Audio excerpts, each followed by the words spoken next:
Today I want to take you through my top 5 reasons why I think the Fujifilm X-T1 still beats the Nikon Zf in some areas in 2024.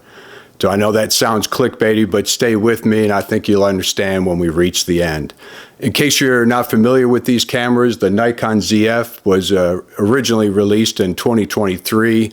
It's a 25 megapixel full frame sensor. It has in-body image stabilization, great autofocus system. Basically, an extremely modern camera is shoved into a retro styled camera body. On the other hand, the X-T1 introduced over 10 years ago, 16 megapixel APS-C size sensor. But as we take a look at this, you'll see why this camera has such a cult following. So let's get started. The first reason why I think the X-T1 can still compete with the Nikon today is its traditional body style and image quality. And I'll show some footage here to kind of show off the camera itself, but at a glance, they're nearly identical. The X-T1 is smaller and lighter than the Nikon Zf, but that's to be expected. But other than that, the control layout, the build quality of both cameras, they're all metal construction.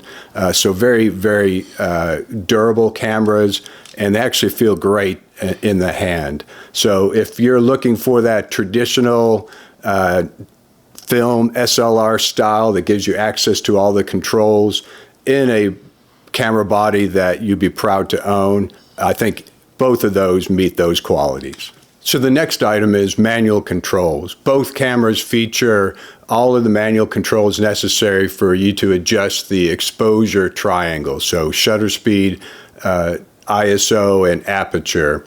Now you have to watch, most Fujifilm lenses like this 35mm f2 have a aperture ring right on there.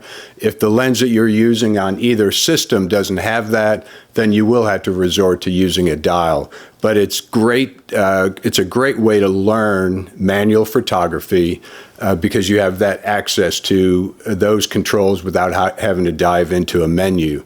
So both of these really created a cult following for a lot of the Fuji cameras, especially the X-T1. But I think it's a tie between these two because they do give you that access to those controls. So this next item might start some arguments, but I think the lens selection, the lens lineup available for Fuji and now some third parties really beats out the Nikon, and especially in the styling. If you want the lens that you're using to match that retro styling of the camera body, then definitely Fuji has most other manufacturers beat.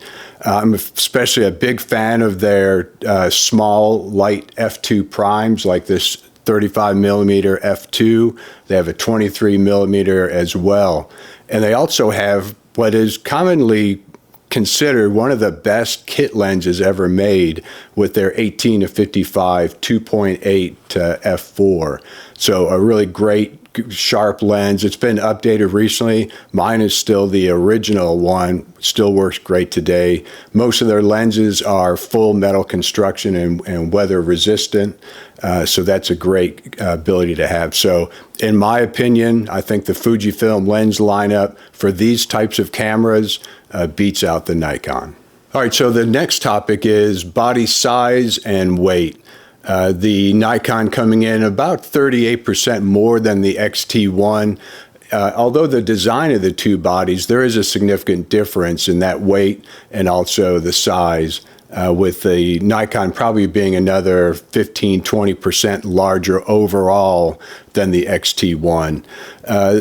Nikon's not heavy. It's a pretty dense camera, so you do feel its weight. But compared to the X-T1, which is nearly pocketable if you put one of the small pancake lenses on there. So if you're looking for a very easy everyday carry camera, definitely the X-T1 beats out the Nikon in that aspect. So this last item is dealing with the price of these cameras, and this is almost an unfair comparison between what is essentially a brand new modern camera and a camera that was released over 10 years ago. But you can buy on mbp.com a used camera service. They're not a sponsor. It's just something I've used several times, been very pleased with them. But you can buy a used X-T1 body for around $450 to $550, depending on the equipment or the condition of the camera itself, as opposed to a Nikon Zf, which are going for $1,500 to $1,800 for a used body, again, dependent on the condition of the camera. So you can see a significant difference there. I'm actually surprised how well the X-T1 holds its value. Again, it's got kind of a cult following behind a lot of the Fujis do, especially their X-Pro lineup. But again, you could buy a used X-T1 body, probably a couple of their great prime lenses, and still come in under what you pay for a Nikon ZF body alone. I think I need to mention two areas where the X-T1 just can't compete against the Nikon or really any modern era camera. And those two areas are low light performance, and the other one is autofocus performance. Now you got to remember, 10-year-old camera, so the autofocus is essentially, in my opinion, for the X-T1, a focus and recompose. Its continuous autofocus is nearly unusable. The other one is low light performance, being an APS-C size sensor and an older one at that.